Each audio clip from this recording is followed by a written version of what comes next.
suara saya kedengaran jelas, Mas Indra. Mungkin saya tanya ke dulu ya.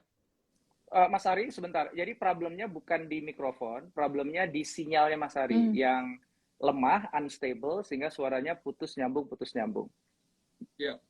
Masalahnya sinyalnya, makanya saya nanya ke masyarakat Instagram ini, apakah suara saya terdengar jelas atau tidak? Itu dulu kali ya. Jelas nggak, guys? Boleh diketik di kolom chat. Bukan jelas enggaknya, jelasnya jelas, tapi putus-putus. Oh, putus. Iya, hilang-hilang gitu. Iya. Ya, ya Mas Indra, mudah-mudahan dengar walaupun terputus. Bismillah ya, Bismillahirrahmanirrahim.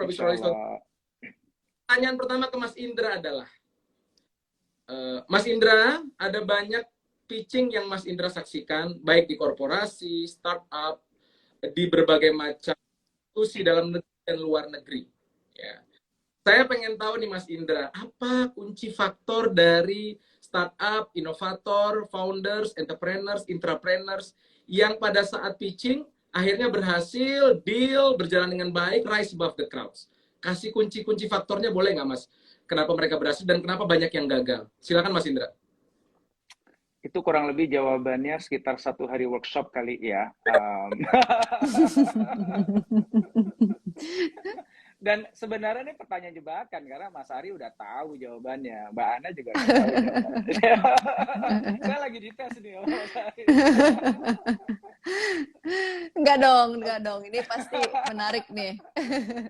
Oke, saya jawab versi saya ya. Betul bahwa saya punya kesempatan untuk bisa menjadi juri ya di ajang-ajang kompetisi, baik itu internal perusahaan atau kompetisi yang sifatnya antar perusahaan, termasuk teman-teman startup. Ini dalam waktu dekat ini ada BUMN Award, saya juga jadi salah satu jurinya di sana. Nah, menjawab pertanyaan Mas Ari tadi ya, apa sih sebenarnya jadi kunci-kunci? Kalau menurut saya ya, ada satu hal yang sangat penting nih ya, yang ini above all the technicalities-nya dulu deh, karena technicalities itu banyak ya. Menurut aku yang paling penting itu adalah foundernya itu sendiri. Jadi bagaimana founder itu bisa menunjukkan passion-nya dia, belief-nya dia terkait dengan ide yang dia jual, dia tawarkan. Terlepas dari idenya itu bagus atau tidak ya, karena ide bagus atau tidak itu sebenarnya take secondary role dalam pertimbangan seorang investor untuk mau invest ke sebuah startup, khususnya kalau ini early stage ya. Jadi kita lagi bicara itu startup yang benar-benar dia modalnya cuma prototype gitu. Ya, jadi belum di launch, belum ada traction-nya gitu. Jadi modalnya cuma ide yang mudah-mudahan sudah jadi jadi prototype. Maka sebagai investor kita pasti akan lihat sejauh mana sih si founder nih, orang yang punya ide itu believe dengan idenya dia, passionate dengan idenya dia. Itu dulu kita lihat. Ya binar di matanya, ekspresinya, bahasa tubuhnya, intonasi suaranya itu adalah clue yang kita tangkap sebagai ini orang kayaknya believe banget nih gitu, dia passionate banget gitu. Bisa jadi kita ngeliat bahwa aduh idenya sebenarnya masih bisa punya ruang untuk dikembangkan gitu. Tapi kita nggak worry tentang hal itu. Kenapa? Karena itu akan bisa dilakukan nanti. Ya, begitu pas dia nanti oke deh, kayaknya kita engage yuk. Tapi ya saya hanya support kamu sedikit dulu ya. Sekedar untuk get you started. Izinkan saya mensupport kamu, bantu kamu untuk wujudkan ide kamu jadi kenyataan. Nah, di proses itu kan saya bisa nanti ngebantu dia untuk ngembangin idenya lagi dan lain sebagainya. So, number one yang dibeli itu oleh investor atau juri, yang dibeli itu adalah orangnya. Ya, orangnya dibeli. Tapi sebenarnya gini sih, aku koreksi dikit itu. Jadi ada, ketika aku duduk sebagai investor dengan ketika aku duduk jadi juri itu beda deh ininya. Point of view-nya ya Mas ya? Kalau juri itu kan karena kan sudah ada ini ya, biasanya sama panitia itu sudah ada hal-hal yang memang harus menjadi ukuran pertimbangan kriteria. Gitu ya. Dan hampir tidak pernah saya menemukan di dalam ukuran-ukuran itu adalah tingkat semangat foundernya atau keyakinan foundernya terkait dengan, they would not call themselves founder ya, kalau misalnya nih internal competition inovasi di perusahaan ya, disebutnya tim lah gitu. Seberapa sih timnya atau orang yang punya ide itu benar-benar believe in their ideas, itu nggak ada gitu. Hampir semuanya technicalities gitu, idenya bagus apa tidak, bisa dikembangkan apa tidak, feasible atau tidak dan lain sebagainya. So yang tadi aku sampaikan itu perspektifnya investor tuh. Ya, karena kan investor tuh ada stake sebenarnya. Ini aku akan ngasih uangku ke orang yang aku nggak kenal, aku nggak punya kontrol. Ya, beda dengan kalau misalnya ini karyawanku yang lagi pitching ke aku di perusahaan. Nah, itu akan lain tuh pendekatannya. Ya. Jadi kalau kacamata investor, ya dia akan beli orangnya dulu sebelum dia beli idenya. Ya, ini hampir sama lah. Kalau kita jualan juga kan gitu kan. You actually buy the person and then the product. Kan? Itu sebenarnya sama. Nah, maka key number one itu adalah lu pede aja dulu. Show your passion, udah sampaikan aja itu semuanya. Kadang-kadang kita unstructured gitu ngomongnya ya, karena mungkin agak gugup gitu ya. It's okay. Yang penting kamu tunjukkan bahwa you are very passionate, you believe in your ideas. Itu nomor satu. Begitu pas lagi investor atau juri itu nangkap itu, dia udah tertarik duluan nih. Baru kemudian dia akan mikirin, oke, so lo nawarin apa ke gua? Nah, barulah ngomong idenya. Setelah Anda jual diri Anda, yang kedua adalah Anda harus jual masalahnya. Ya. So, kapan gue jualan idenya, Mas Indra? Entar. Jangan lo buru-buru belum apa-apa pengen jual ide. Ya. Nggak akan nendang gitu. Ya, oke. Jadi yang kedua tadi jualan apa? Jualan masalahnya. Yakinkan dulu kepada either itu juri atau itu investor bahwa you are trying to solve a big problem yang itu worth solving, yang itu layak untuk kita selesaikan. Itu dulu. Maka kita tunjukkan nih, ini ada masalah gede nih di Indonesia yang seperti ini nih. Dan kalau nggak diapa-apain, dampaknya akan begini nih. Sekian banyak orang yang akan terdampak di sini. Kalau kita bisa support ini, kita bisa solve this problem, maka ini dampaknya akan besar gitu. Ngomongin dampak sosialnya dulu, dampak kepada masyarakat sekitarnya dulu, baru nanti dampak cuannya agak di belakang. Ya, supaya nanti kelihatan bahwa ada misi besar yang kita ingin bangun. Baru kemudian nomor 3, jualan ide. Nah, jadi ide itu udah paling ujung, paling terakhir. Nanti ada lagi yang nomor 4, baru tuh ngomong hitung-hitungan technicalities-nya. Ya, prospeknya berapa besar kalau misalnya ini kita disupport dengan dana sekian, nanti kita bisa menghasilkan sekian, nah itu baru belakangan. Mungkin itu dulu kali untuk nganterin diskusi kita. Luar biasa. Satu hari 3 SKS nih. Dipadet. Masing-masing item itu satu sesi itu ngebahas itu nanti. Jadi udah 3 sesi kita ya. Modul jadi 3 sesi Mbak Ana, ini kita bikin modul. Nah, thank you banget. Ini ada yang protes juga masih suaranya agak kecil tapi beneran sih. Oh, suara saya kecil kah? Di saya jelas sih, di saya jelas. Ini masyarakat Instagram ada 400 orang lebih. Iya. Mas coba nih. Audio volumenya ditinggiin nih netizen. Kenapa ada Mbak Analisa di sini? Karena beliau psikolog, expert gitu. Kita pengen nanya dari sisi psikolog, Mas Indra menyebutkan founder adalah salah satu hal pertama bahkan yang dilihat dari investor, energi, antusiasme, dan lain-lain. Zaman sekarang, Mas, jangankan founder. Ini komen-komen aja, Bukalapak jatuh gitu ya. Hilang 41 atau 400 miliar ya. Hairul Tanjung nggak rugi 800 juta. Semua merugi, Mas. Founders yang kalau kita petakan dulu Mas Indra di kuadran trainer itu ada yang kalau udah baper lu nggak selamat gitu ya. Kalau udah baperan banget udah nggak selamat tuh. Jadi pertanyaan saya ke Mbak Alisa ini adalah mengenai founder. Gimana founder bisa survive di zaman yang founder-founder besar aja berjatuhan gitu ya. Mereka early adopter masih modalnya prototype gitu. Belum punya apa-apa tapi udah yang besar-besar udah jadi contoh tuh berjatuhan semua. Gimana cara mereka punya learning zone, keluar dari comfort zone, dan gimana mereka mungkin mengenal dirinya ya, agar mereka jadi pribadi yang kuat gitu menghadapi kondisi yang ngeri banget saat ini. Ada Omicron lagi saat ini. Silakan Mbak Ana dari sisi psikolog mungkin singkat. Training 1 hari jadi 5 menit ya Mbak Ana, silakan. Oke, siap coach. Jadi aku tertarik sama penjelasan dari Mas Indra tadi ya. Setuju banget sih Mas bahwa idea itu nomor sekian, tapi man behind dari ide itu tuh yang penting si founder. Karena aku pribadi juga belajar banget nih Mas, nggak ada background bisnis, nggak ada pernah sekolah ekonomi, aku psikologi pure, tapi kayak build APDC Indonesia yang aku bikin 2015, itu kayak belajar banget tentang psikologi, psikolog ini sendiri gitu. Jadi sebenarnya apa sih yang dibutuhkan? Mau perusahaan itu sebesar apapun, yang dibutuhkan itu bukan lagi terkait sama capitalnya tuh bukan lagi uang ya, karena aku rasa banyak pemain besar yang harus kolaps juga ya Mas Indra ketika mereka nggak melakukan inovasi. Tadi sempat disinggung nih sama Mas Indra tentang inovasi sekilas. Jadi apa sih yang harus dibutuhkan? Belief-nya tadi gitu, belief bahwa si founder ini punya keyakinan nggak sih untuk selalu belajar dan bertumbuh dengan ide-ide dia. Karena kan gini nih, ketika kita ngelihat orang itu dengan sebuah sukses, yakin gitu ya dengan bisnis model tertentu, itu dia kadang-kadang terjebak pada zona nyaman yang membuat mereka terlena. Misalnya gini nih, aku kan lulusan dari kampus X, nilai aku sekian gitu kan, aku punya modal ini, investorku sekian misalnya gitu. Dan pada saat kita sukses, kita lupa bahwa dunia itu berubah. Contoh yang paling gampang nih, ketika aku pribadi nih Mas Indra, Mas Hari, tadi sempat curhat sama Mas Hari juga, gila nih Mas, ini event cancel semua nih offline, PPKM level 3 gitu ya.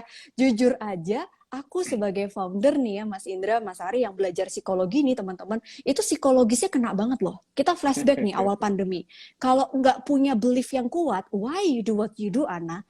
You believe apa sih sama APDC ini? Kan bisa banget APDC kamu tutup, udahlah kamu terima endorsement aja. Ibaratnya gitu nih Mas. Tapi enggak gitu. Beliefku tuh kuat banget. I'll do the best work I can to learn and contribute.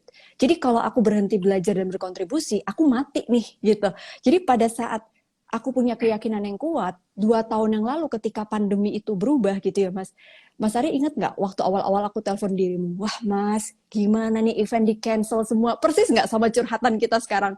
Jadi pada saat itu ternyata aku baru sadar, sama ya Mas Ari ya, baru sadar selama berapa tahun itu kita terjebak pada yang namanya zona nyaman. Ini salah satu tantangan para founder. Ada sebuah teori nih yang aku pengen sampaikan, tapi gampangnya adalah kalau teman-teman sebagai founder terjebak pada zona nyaman, biasanya kita akan sulit untuk belajar. Di situ kita akan terjebak pada mindset yang terbelenggu, alias kita jadi fixed mindset, sombong. Wah, udah kok omset udah aman. Ah, ngapain sih harus inovasi? Udah gini aja gitu.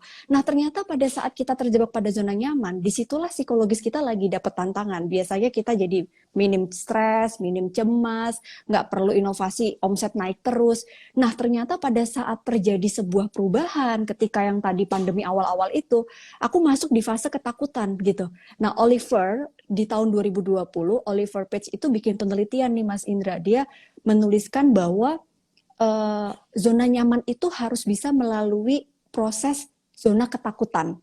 Nah, yang perlu dilakukan para founder seperti yang waktu aku flashback dan sekarang aku lagi dalam fase itu adalah aku dalam ketakutan. Ketakutan kenapa? Ketakutan kalau aku nanti nggak bisa belajar lagi gitu. Ketakutan kalau nanti akan ada kompetitor. Itu harus dimunculkan setiap hari gitu. Karena kita dalam ketidakpastian terus nih teman-teman. Nah, fear zone ini butuh apa sih? Kalau dari sudut pandang psikologis, butuh self-awareness. Awareness ini bisa dari internal kita, dengan kita berkontemplasi gitu kayak, kenapa aku takut ya? Apa yang aku takutin? Oh, takut ada kompetitor baru, jadi aku harus belajar lagi nih. Oh, takut kalau klien aku nggak akan kontak lagi nih, karena mereka udah pengennya offline, tapi aku belum berani karena masih PPKM gitu ya. Nah, akhirnya belajar sesuatu. Fase berikutnya adalah learning zone, zona untuk belajar. Disinilah yang dibutuhkan para founder untuk masuk di fase belajar, karena aku yakin sekarang itu nggak ada alasan untuk kita bilang nggak bisa belajar, karena dengan buka YouTube-nya Mas Indra deh, itu ilmunya banyak banget gitu kan. Dengan buka buka Google, dengan kita search Mas Ari tiap hari posting tentang communication skill, disitulah kita jadi dalam di satu fase untuk bisa masuk di fase growth zone. Nah, kalau para founder masuk di fase ini, zona bertumbuh ini, akhirnya dia kembali lagi kepada purpose and value dia, kayak why lu memulai bisnis itu gitu. Kalau itunya kuat, aku yakin apapun perubahan akan membuat bisnis ini sustain. Gitu sih kalau dari sudut pandang psikologis. Gitu Mas Indra, Mas Ari. Aduh, coba dulu waktu kuliah saya dosennya kan Mbak Ana ya. Aduh. Yakin saya kuliah, nilainya bagus-bagus sudah pasti itu. Dosennya deg-degan soalnya mahasiswa jauh lebih pintar daripada dosennya. Gitu sih Mas. Jadi mindset ya. Iya, iya, iya. Mas Ara, aku pengen komen sedikit tentang pertanyaan Mas Ari tadi ya. Nyambung dari Mbak Ana tadi. Kan tadi kan dicontohkan kan ya, Meta lagi turun, itu Bukalapak juga lagi turun, CT juga turun. Sebenarnya itu a day in the life of an entrepreneur sih. Jadi setuju. Artinya nggak usah yang ngeramein itu pasti bukan entrepreneur lah. Kalau bener kalau banget. entrepreneur sih bilangnya, ya it's just a bad day lah gitu. Iya, Karena iya. yang namanya entrepreneurship, yang namanya bisnis, apalagi startup ya, itu kan a long game. Kita main itu jangka panjang. Kalau kita investor tuh nggak ngelihat ticker harian gitu, wah lagi turun panik, jual, beli gitu kan. Oh lagi naik, sorry kebalik, lagi naik beli, lagi turun jual gitu. Kalau investor gaya Warren Buffett gitu, dia ngeliatnya 10-20 tahun ke depan gitu, dia nggak kaget dengan fluktuasi gitu. Karena memang permainannya begitu. Kalau kita nggak siap dengan permainan kayak gitu, jangan main di situ gitu. Banyak kok profesi yang lain Iya, yang aku relatif setuju. lebih aman ya, lebih stabil ya gitu. Jadi mungkin ya dalam hati si Mark mungkin ya dia rada bete karena upsetnya dia karena investornya dia nih ada apa sih gitu ya. Dia kayak nanya, "Lu investor kenapa sih gitu? Kok pada ngejualin saham gue gitu." Tapi sebenarnya bagi dia sih kagak ngefek juga gitu. Dia hilang sekian triliun. Tetap Kenapa? kaya Karena ya, ya, sebenarnya tetap kaya karena dia ngelihat bahwa metaverse yang lagi long dia term. bangun itu one day nanti pasti Yes. akan gede Ya. ketika itu diwujudkan gitu. So, tergantung horizon yang dimainkan sih. Kalau pengusaha tipe horizon jangka panjang, saya rasa ya kayak CT itu sendiri juga karena dia ngeliatnya jauh ke depan ya ini this is part of the process gitu aja sih. It's a feedback, it's a market feedback bagi dia supaya dia bisa mengkoreksi ini. Oke, what have I done wrong gitu. Gua ada salah di mana nih? Gue misstep di mana nih gitu. Apa yang harus gue lakukan lebih baik nih supaya nanti gue bisa dapetin kepercayaan dari masyarakat lagi gitu. So itu tuh cuman sekedar kayak ada tepukan di pundak gitu. Bro, lo jangan complacent gitu, jangan berpuas diri gitu, jangan ada di zona nyaman Iya, kalau iya, istilah Mbak Ana. benar.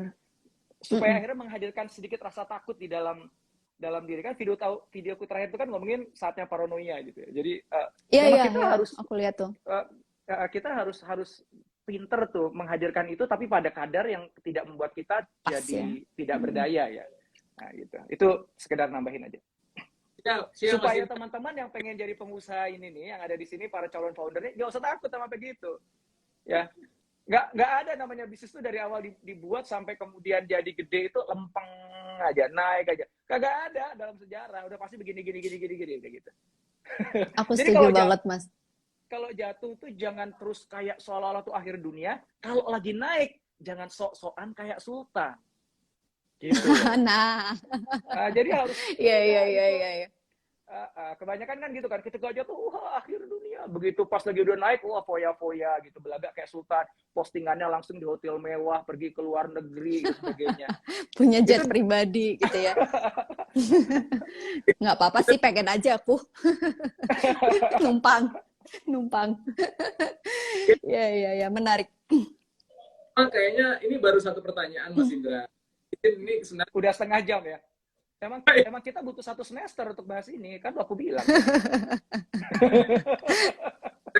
Saya sebenarnya meminta waktu Mas Indra ini 30 menit aja, Mbak Ana. Tapi karena saya harap Mas Indra mau mundur ke 1 jam, mudah-mudahan masih mau Mas Indra ya.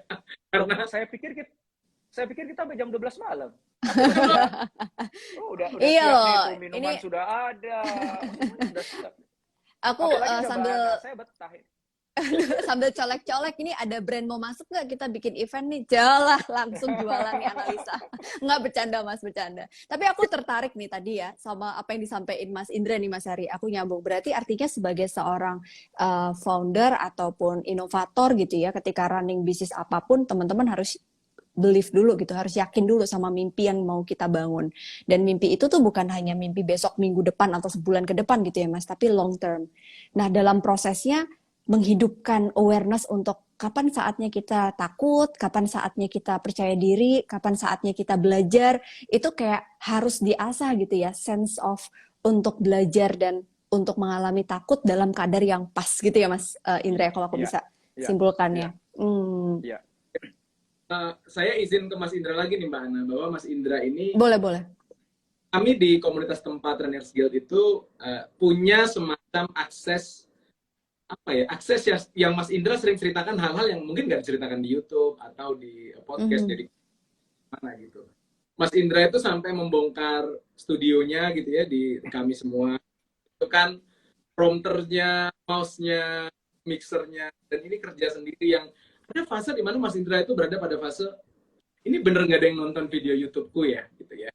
Jadi ada fase saya lihat ternyata seorang founder, seorang Mas Indra pun yang sekarang YouTube-nya melewati Mbak Analisa gitu ya dan Pak Gita Wirjawan gitu.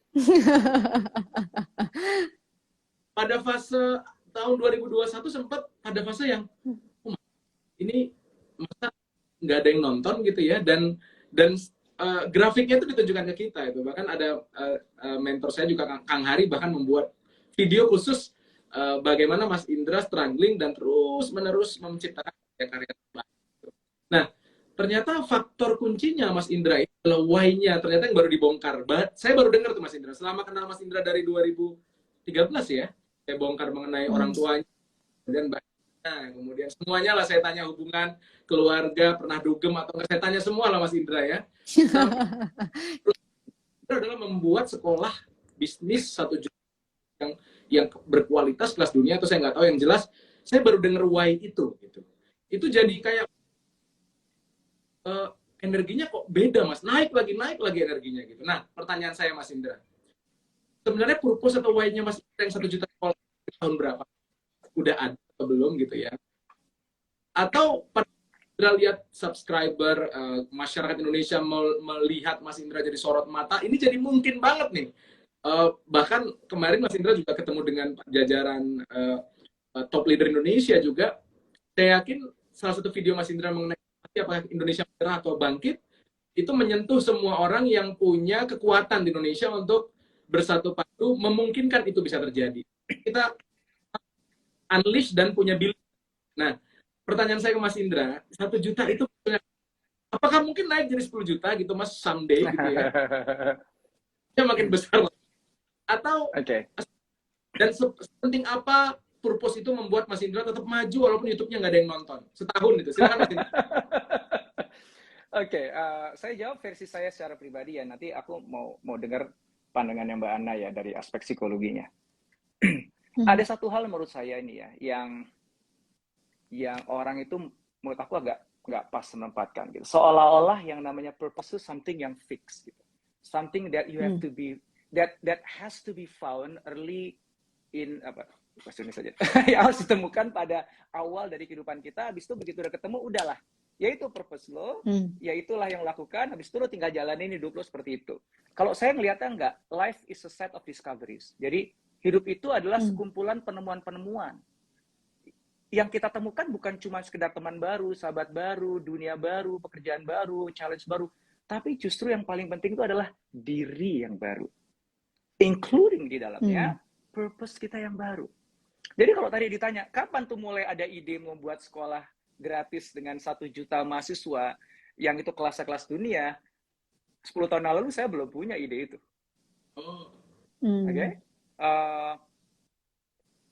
Saya punya sebuah desire yang mungkin masih agak sedikit abstrak gitu.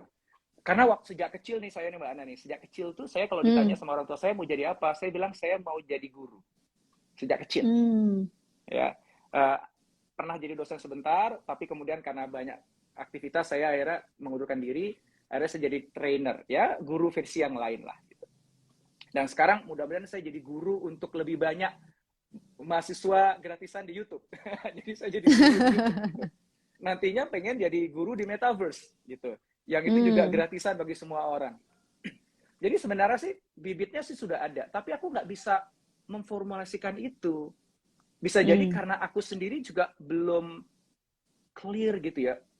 Gimana sih nih desire yang ada dalam diri atau purpose yang masih laten di dalam diri itu terjemahkan menjadi sesuatu yang konkret yang aku ingin wujudkan. Itu aku belum bisa itu.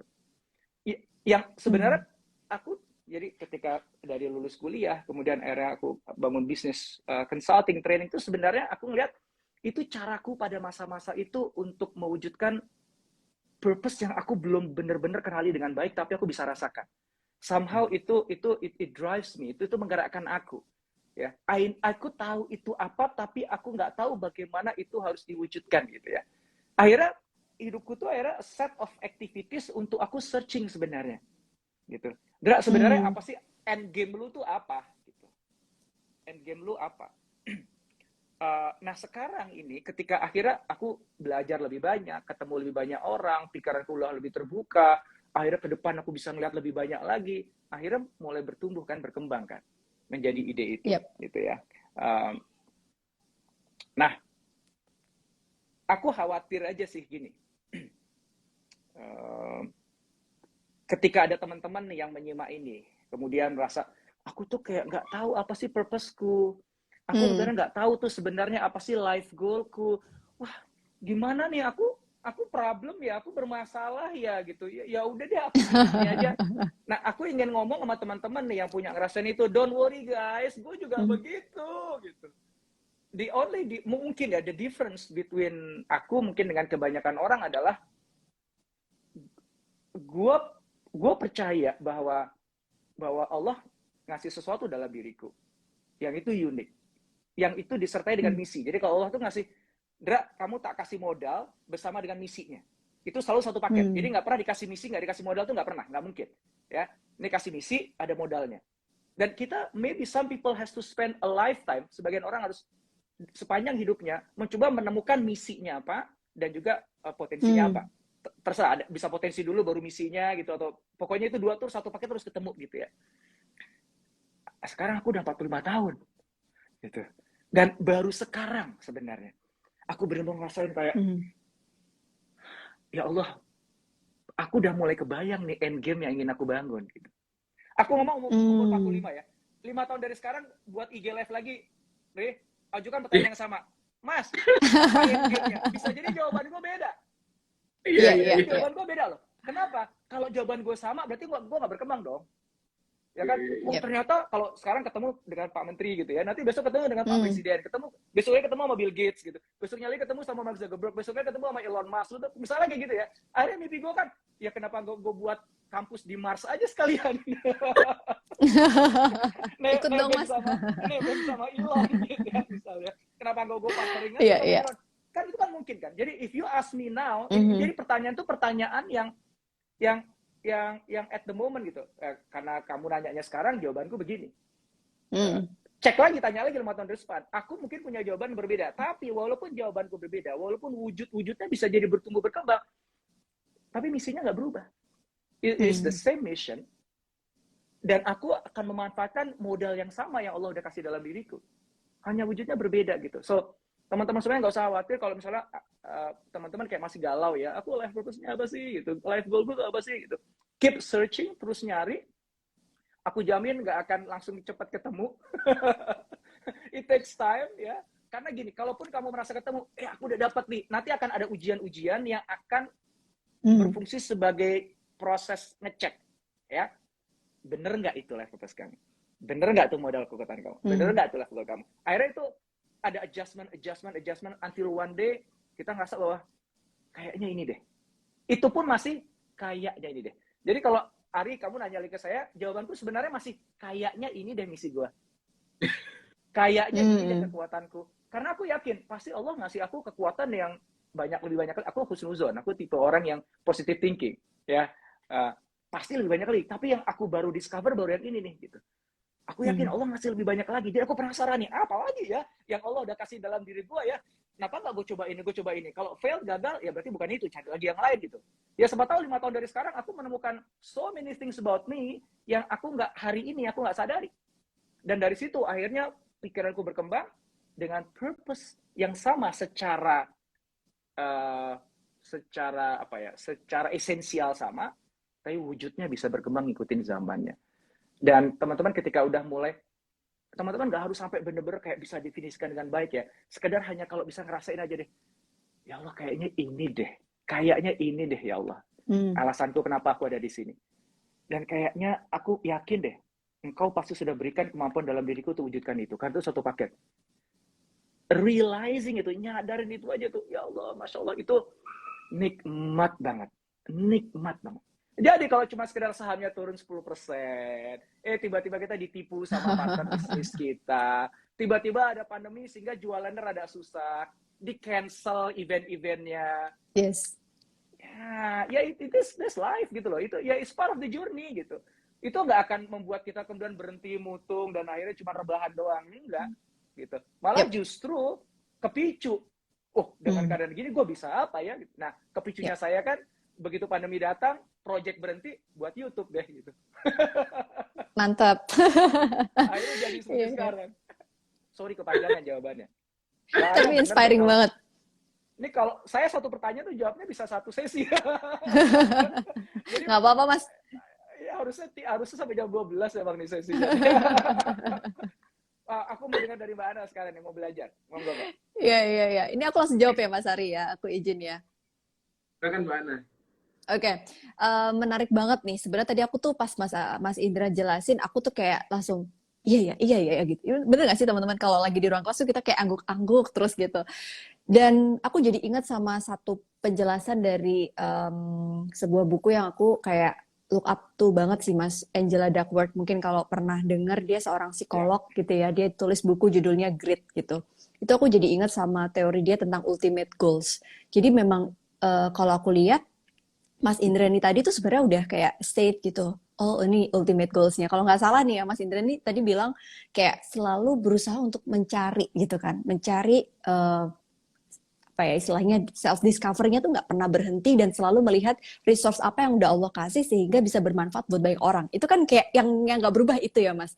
Tapi purpose and value-nya tadi itu ternyata dalam seiring berjalannya waktu itu boleh kita adjust dengan proses yang tadi ketemu dengan ini, ketemu dengan tantangan ini yang membuat kita belajar terus gitu. Nah, ini aku rasa tuh perlu ditiru sama teman-teman para generasi muda atau para followers yang sekarang join gitu ya.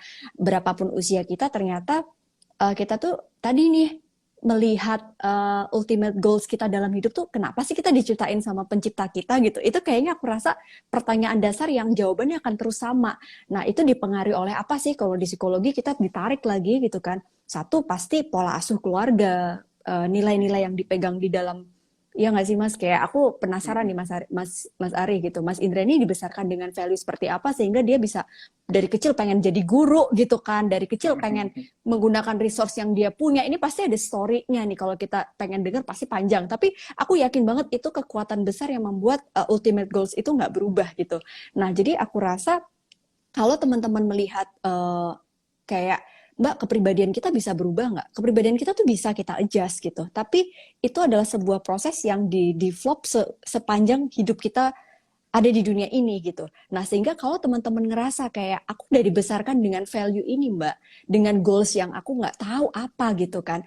Nah, silahkan berkumpul lah dengan orang-orang yang seperti ya nggak sih, Mas, ekosistemnya juga harus dibentuk gitu. Yang kamu tonton apa, yang kamu baca apa, sehingga harapannya dari IG Live malam ini, kenapa sih aku, Mas Ari, dan Mas Indra pengen ngobrol sama teman-teman, ya supaya kita bisa menemukan sisi ultimate goals teman-teman gitu.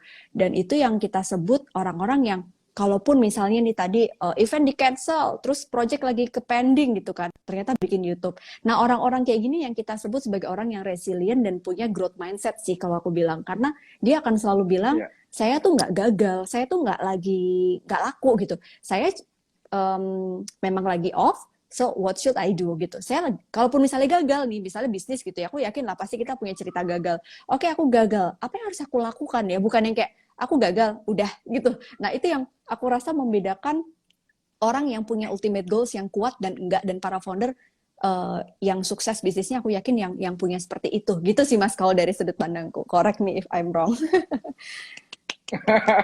Aduh, agak deg-degan ngomong di depan suhu aku dua ini. Aduh, kita hari ini jadi santri ini, jadi lagi menyimak gitu. Nah, masih Yes. Ya, jadi level kehambelan Mas Indra ini memang harus kita kejar ya. Bagaimana Mas Indra ini selalu humble, selalu luar biasa di mata kita semua, karena kita belajar selalu enrichment baru buat kita. Kembali lagi ke Mas Indra nih, Mas Indra. Mbak Ana kan tadi nanya ya, saya langsung terang-terangan aja nanya ke Mas Indra nih mengenai value yang diberikan ke Bapak Ibu gitu ya. Saya mau membahas sisi kualitas Mas Indra. Sisi spiritualitas berarti nggak kelihatan nih, Mas. Value, energi, doa istri, sikap ke Bapak Ibu, ibadah dan lain-lain, sehingga banyak orang yang bikin YouTube tapi nggak kayak Mas Indra gitu ya. Banyak orang yang bodoh tapi nggak kayak Mas Indra juga gitu. Banyak orang yang jadi juri, banyak orang yang doktor juga nggak kayak Mas Indra juga. Eh, apa sih Mas sebenarnya value yang dikasih sehingga kami melihat sebagai menti ya, hidupnya Mas Indra itu menurut kami ya penuh dengan keberkahan, penuh dengan kayak Amin. warna-warni, kan ada aja kayak apa namanya yang tadi Mas Indra, wow ternyata ada modal ini nih, oh ternyata bisa begini, aku bisa begini gitu. Nah kita kan pengen kayak gitu, kita semua orang Indonesia ini dealmaker yang handal, idenya gampang diterima orang, hidupnya penuh keberkahan, penuh dengan kemudahan, jatuh pun dia happy aja karena goalsnya besar. Mas cerita value dari keluarga dan sikap orang tua dan ke istri. Oke, kayaknya tuh saya perlu satu sesi khusus sama Mbak Ana untuk Mbak Ana bisa menggali saya lebih dalam lagi sehingga apa yang terbenam di dalam subconscious mind saya bisa keluar itu. Boleh, kita bikin sesi berikutnya nih, Mas. Tapi jangan di IG live, berarti malu saya. Iya, kita di YouTube loh, kok di YouTube malah lebih banyak yang tahu ya. Boleh, Mas. Nanti kita teruskan nih obrolannya. Jadi digali aja gitu ya. Sebenarnya gitu ya. Jadi kalau saya mau trace back, hampir nggak mungkin aku bisa mempinpoint gitu. Apa aja sih sebenarnya yang ditanamkan dan sebagainya, apalagi bicara value dan sebagainya itu. Kita ini kan makhluk yang sangat kompleks ya sebagai manusia.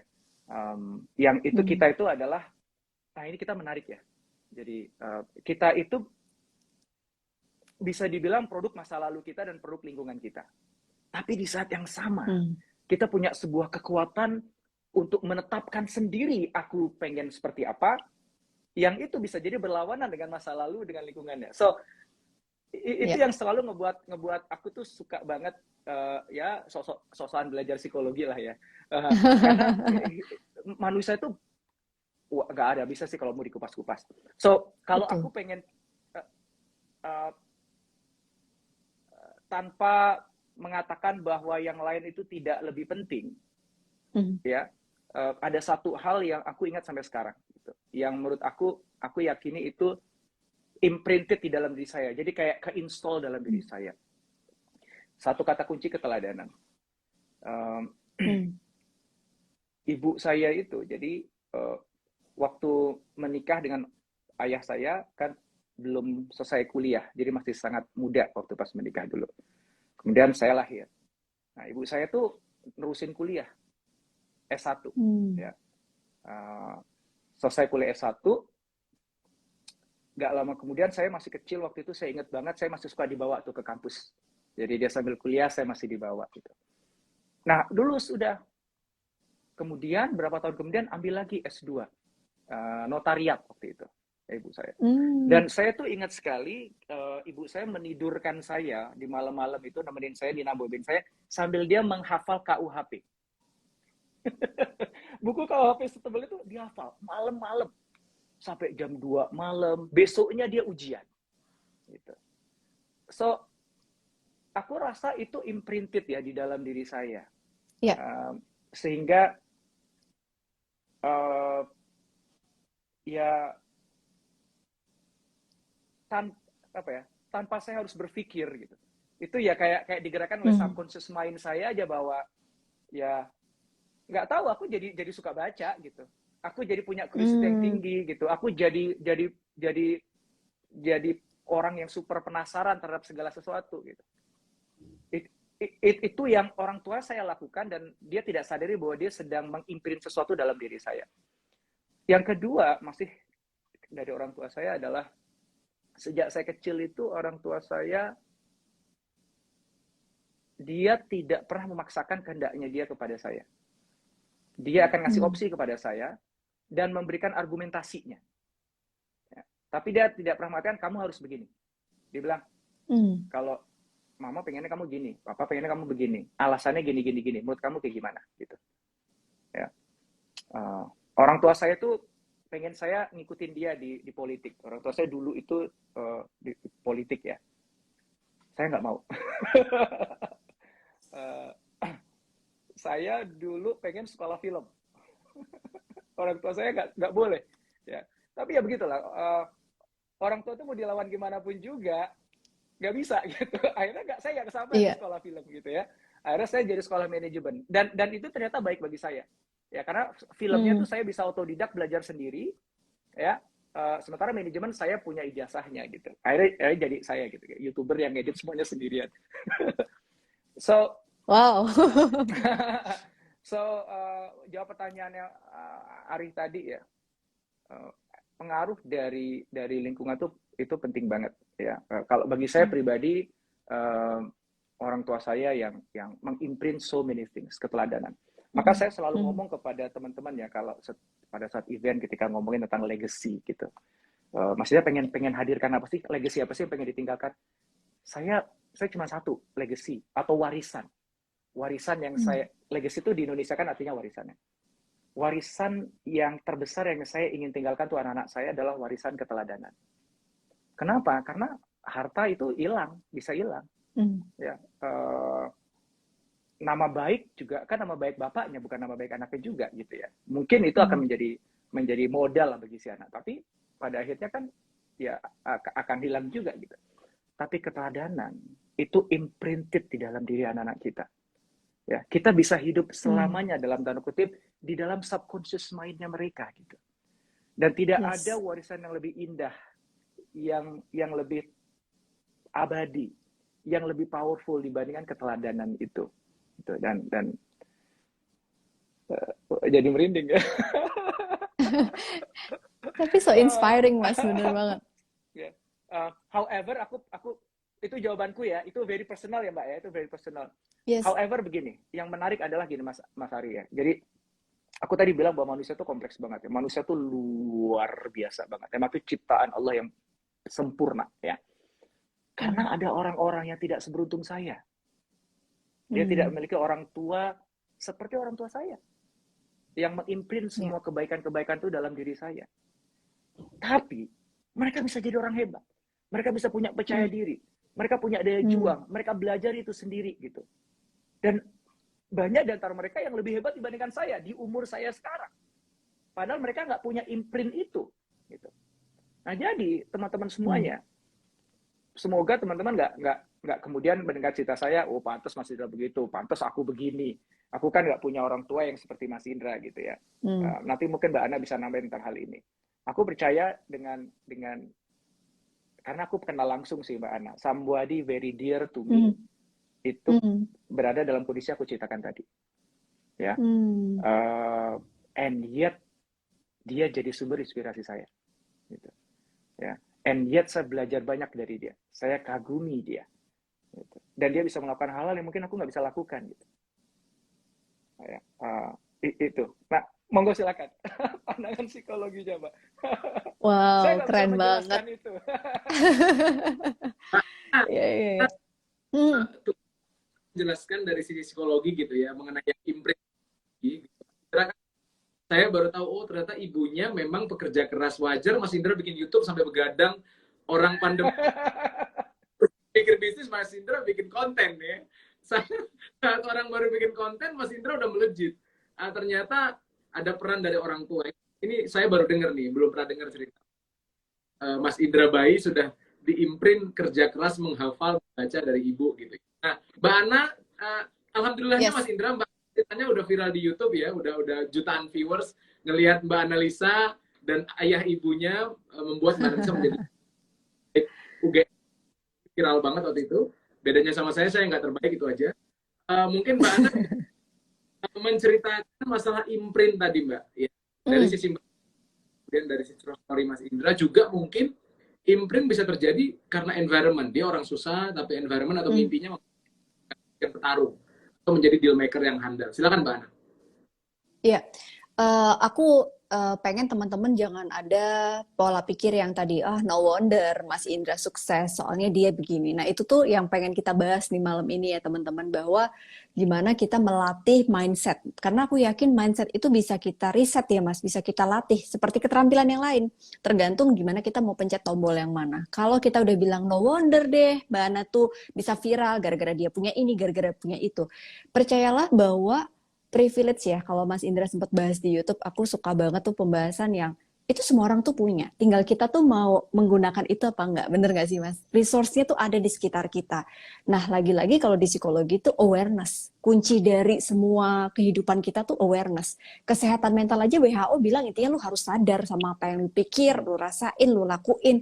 Kalau kita nggak sadar, jatuhnya semua perkataan dan pikiran kita tuh bisa ke arah yang tadi tuh udah nyerah duluan mindsetnya, terus nggak mau berjuang, nggak mau belajar. Nah, kalau kita bicara soal itu dibentuk dari mana sih Mbak mindset itu? Apakah imprinted tadi gitu ya? Ada teori di psikologi nih Mas Indra, Mas Ari dan teman-teman, 30% itu katanya yang sifatnya nature, itu biologis, seperti DNA, terus kayak genetik lah sifatnya. Jadi membawa garis keturunan. Tanpa disadari nih ya, aku punya 2 anak, anakku cuma selisih setahun nih Mas Indra. Anak pertama sama kedua ini cowok cewek gitu. Tapi itu bisa beda banget imprintednya si anak pertama sama kedua, padahal situasinya sama-sama dilahirkan oleh orang tua yang sama gitu. Aku jadi inget momen ketika si kakak ini aku ajak, dulu kalau Mas Indra ibunya ngapalin KUHP, anakku yang pertama ini aku ajak tesis Mas. Jadi beneran Jumat aku tuh yudisium, Jumat aku yudisium, Senin tuh aku melahirkan Mas Arif. Jadi hidupku tuh kayak roller coaster banget karena aku menikah di tengah S2. Terus 1 bulan dia lahir di dunia, aku angkat, aku ajak ke podium gitu. Karena alhamdulillah dapat kepercayaan buat ngasih speech di situ. Dan aku kayak inget momen itu ke anakku lahir, itu tuh beneran kepalanya gini nih. Jadi gini nih, karena di dalam perut ya, dia tuh mikir sampai dia sungsang loh. Jadi udah harus saatnya lahir, dia malah naik lagi gitu kan. Dan sekarang 8 tahun nih, anaknya udah mau 8 tahun, dia tuh apa-apa tuh kayak selalu dipikir terus gitu. Nah, ini aku percaya nih, ini 8 tahun loh ya. Tapi kan aku masih ada proses mengembangkan dia dengan berbagai kehidupan yang akan dihadapi gitu. Anak kedua imprintednya adalah ketika aku bikin APDC Indonesia pada saat hamil dia. Jadi bawaannya tuh kayak, wah, kompetitif gitu. Bener, anaknya tuh kompetitif banget gitu. Jadi ini ada risetnya memang. Tapi percayalah itu hanya 30% gitu, Mas. Tinggal nanti ke depannya, gimana nih 70% yang paling besar di teorinya gitu ya, kalau teman-teman, ini adalah nurture, yaitu dia mau pilih environment yang kayak apa sih. Itu yang bisa kita latih gitu. Dia akan menemukannya dari stimulasi yang diberikan orang tua melalui lingkungan sekolah yang dipilih untuk anak itu. Mas Indra misalnya diarahkan untuk sekolah manajemen. Jadi akhirnya resource yang dulu dikasih di imprinted itu diimplementasikan, digunakan gitu. Menggunakan aset apa lagi nih? Lingkungan, peer, teman-teman sebaya gitu. Terus pekerjaan gitu. Jadi percayalah teman-teman, ketika kita tuh memilih tempat, mungkin sekarang banyak yang masuk dunia kerja. Kalau kita cuma cari duit gitu ya, nggak mencarikan tadi value gitu, ya kita stuck, kita nggak bertumbuh loh gitu. Kita nggak belajar sesuatu karena masih ada 70% yang itu akan bisa kita develop seumur hidup kita. Mau umurnya 50 udah seksi ya, seket siji, nggak apa-apa. Itu masih bisa kita olah lagi gitu. Jadi aku termasuk psikolog yang concern terhadap pendekatan psikologi positif Mas Indra, Mas Ari. Jadi aku percaya banget nurture itu gitu. Gunakan resource kalian dan privilege itu ada di sekitar kita, tinggal kita mau memanfaatkan tools yang mana untuk kita bisa mencapai ultimate goals tadi. Begitu Mas Indra, Mas Ari. Ini makin rame nih Mas Indra. Iya ya, makin malam makin rame. Hati nggak bisa ke-save loh nanti. Ya. Untuk ke pertanyaan pamungkas, udah 1 jam nih Mas Indra. Jadi untuk menjadi seorang deal maker ternyata memang tadi purpose, kemudian kita memang berjuang dari yang kita lalui ini semuanya memang bukan saya nyebutnya bukan sprint tapi maraton panjang ya Mas, masih panjang perjalanan dari Allah kasih ke kita. Makanya siapa yang mengenal dirinya dia kenal Tuhannya, itu membuat saya yakin bahwa pada saat kita tahu potensi, awareness sama diri kita sendiri, maka kita bisa unleash potensi terkuat yang Allah kasih ke kita. Mas Indra, mungkin ini Mas Indra 5 tahun lagi saya undang Instagram Live Mas Indra. Udah beda tuh metaverse ya. Metaverse Live. Instagramnya di Metaverse Live. Ini kayak Roblox loh. Para inovator atau para entrepreneurs, UMKM atau siapapun di luar sana, mahasiswa. Ini banyak juga ada bosman juga nonton. Mungkin message mengenai gimana orang Indonesia ataupun banyak masyarakat di Indonesia, ada dari India juga nonton nih. menjadi seorang deal maker, menjadi seorang yang ide atau gagasannya itu mudah berkolaborasi dengan siapapun dan akhirnya bisa cepat membangun trust dan trust dan akhirnya goals-nya itu benar-benar bisa tercapai dan penuh keberkahan. Closing statement Mas Indra. Oke. Kita ngomongin pitching ya. Pitching itu penting tapi bukan segalanya. Kadang-kadang kita seolah-olah ngerasa bahwa pitching moment itu adalah make or break-nya kehidupan kita, make or break-nya bisnis kita. Ini kayak kalau misalnya gue gagal ini selesai gitu ya. That's completely wrong. Bagi seorang startup asli ya, startup yang veteran, pitching itu is just another day of startup gitu. Betul bahwa itu harus dipersiapkan dengan baik, itu harus dilakukan dengan baik. Tapi selalu sadari bahwa it is not your idea yang akan take you to the next level. Bukan your idea yang akan, kalau bahasa saya, rise above the crowd. Karena idea is cheap. Ya, ini saya ngomong sebuah ide di sini yang lihat ada 474 orang, besoknya 474 orang akan pitching idenya saya ke investor, kan bisa aja. Yes. So idea is cheap gitu. Sadari bahwa yang akan membuat Anda nanti naik kelas, apakah itu sebagai pebisnis ya, atau startup, atau Anda karyawan, atau ada professionals, adalah diri teman-teman sendiri. Gitu. Jadi sibuklah untuk naikin value diri teman-teman sendiri. Percaya deh, ketika value yang saya maksud ini adalah nilai diri. Jadi bukan value yang tadi Mas Ari sebutkan ya, tentang apa? Dalam bahasa Indonesia agak bingung terjemahkan ya. Ideologi. Ya, jadi bukan ideologi ya. Maksudnya nilai diriku. Aku kan punya nilai nih, sehingga aku dianggap pantas untuk dikasih investasi sekian atau dipercayakan proyek sekian gitu. Fokus pada naikin itu. Dengan itu nanti ide kita makin kaya, makin berkembang, kita lebih punya capability meyakinkan orang lain, orang lebih percaya dengan diri kita gitu ya. Jadi kalau ada satu hal yang menurut saya teman-teman nggak boleh berhenti untuk invest, adalah di diri teman-teman sendiri, di pengembangan diri teman-teman sendiri. Ya, ide itu akan you will always find another idea every single day. Ya, dan Anda akan get rejected. Very often, akan sangat sering juga beberapa kali akan di-reject. That's fine, ya, karena bukan itu yang akan menentukan nasib Anda. Yang menentukan nasib Anda adalah nilai yang Anda miliki di dalam diri Anda, value diri kita yang kita bisa kontribusikan pada orang lain. Mudah-mudahan manfaat. Nah, lengkap kalau Mbak Analisa nggak closing statement juga nih untuk membuat kita nggak jatuh, nggak pitchingnya dan lain-lain dan terus bangkit. Mbak Ana, dari sisi psikologi silakan Mbak Ana. Ya, tadi udah lengkap banget sebenarnya dari Mas Indra ya. Kayak be valuable person tuh kayak jadi sesuatu yang harus jadi value kita. Value yang beda ya, nilai menjadi ideologi kita. Value ideologi yang menjadi orang yang valuable gitu ya kalau kata Mas Indra tadi. Tapi aku pengen mungkin nambahin sedikit bahwa ketika value kita naik, ya jangan pernah lupa untuk memiliki yang namanya humility. Itu yang akan membuat kita terus belajar. Humility ini tuh simple ya Mas Indra, Mas Ari. Kerendahan hati gitu.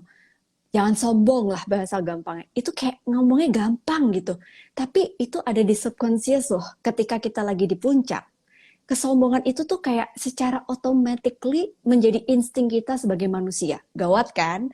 Jadi makanya aku selalu berdoa gitu ya Mas Indra, Mas Ari. Kayak ya Allah kalau boleh dikasih ujian itu jangan dengan kesombongan di atas kenikmatan, karena aku jadi nggak sadar aku harus belajar di mana. Nah, intellectual humility inilah yang harus teman-teman asah. Contoh misalnya Mas Indra, Mas Ari, ini dua quotes aku gitu ya, tapi beliau begitu humble dan itu tidak menurunkan value mereka. Yang aku sering temukan adalah banyak orang yang value-nya tidak terlalu tinggi tapi pengen meninggikan value-nya dengan cara yang salah. Dan itu yang jatuhnya tidak etis dengan menjatuhkan orang lain misalnya. Jadi aku merasa di era media sosial sekarang, please beri nilai terhadap dirimu. Jangan pernah menjatuhkan nilai orang lain untuk menaikkan nilaimu. Dan jadilah gelas yang selalu terisi penuh, tumpah diisi lagi. Terisi penuh, jangan penuh terus gitu. Be humble. Itu sih dari aku. Thank you. Semoga bermanfaat malam ini. Aduh, aku jadi kayak ngomong sama diri sendiri nih. Iya, iya. Indra, terima kasih banget. Malam ini semoga diberkahi oleh Allah Subhanahu wa taala. Amin, amin. Waktunya molor sedikit dari 30 menit jadi 34 menit molornya, mudah-mudahan jadi dan Mbak Ana save di Instagram saya, mudah-mudahan YouTube channel muncul. Ya. Mohon doanya. Dan Ayo Mas Ari. guru-guru saya, mentor saya. Terima kasih banyak Mas Indra, terima kasih banyak Mbak Ana. Oke, Saya tutup. thank Thank you. you. Thank you, Mas Ari. Mbak Ana, makasih ya. Sampai jumpa Ya, lagi. thank you juga Mas Indra, Mas Ari. Sampai Sama-sama. ketemu, sehat-sehat.